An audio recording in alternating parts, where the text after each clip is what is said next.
20 ఏళ్ళు ఉద్యమం చేసి ఉద్యమ పార్టీగా తెలంగాణ జాతిపితగా పేరు పొంది వసవస అని కష్టాలు కన్నీళ్లు కరువు చూసి సావు నోటి తలకాయ పెట్టి తెలంగాణ తెచ్చిన అని చెప్ప తిరుగుతున్న కేసీరావయ్య పార్టీ ఇక రేపో మాపో మన కంటికి కనబడదట.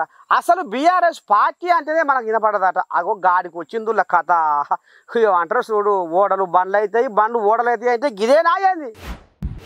అయ్యో దేవుడా, కుర్రవాని గుణగణాలు తెలుసు కానీ శివుల కమ్మల సంగతి మాత్రం నాకు తెలియదే అన్నట్టుగా ఇక రేపు రేపు టీఆర్ఎస్ అంటే ఏంది, బీఆర్ఎస్ అంటే ఏంది, ఈ పార్టీ మాకు తెలియదు అనే కాడికి వచ్చిందేమో తెలంగాణలో కేసీరావు అయ్యే వారము.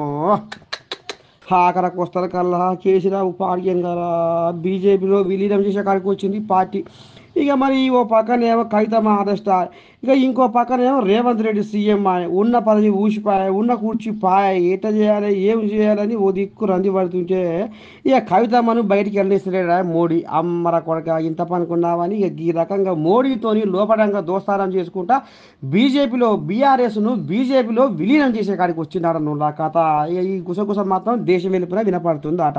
ఇక మరి ఎట్ట చేయాలి ఏం చేయాలి, కురూపి పొత్తు కంటే సురూపి తిట్టుమేలు అన్నట్టుగా ఇక్కడ కాంగ్రెస్ వల్ల మాటల కంటే కాంగ్రెస్ వల్ల విధానం కంటే ఇక బీజేపీ నయము మోడీ నయము. ఇక లేకపోతే మమ్మల్ని బతకనిస్తట్లేరు, ఇప్పటికే మా ఎమ్మెల్యేలు మొత్తం గుంజుకుర్రు, ఇక మేము ఎట్ట చేయాలి ఏం చేయాలి అన్నట్టుగా ఈ రకంగా మోడీకి పబ్బది పట్టుకుంటా మోడీకి మోకరిల్లుకుంటా కేసీఆర్ ఈ రకంగా లోపడి వ్యవహారం చేస్తున్నాడు అన్నలా.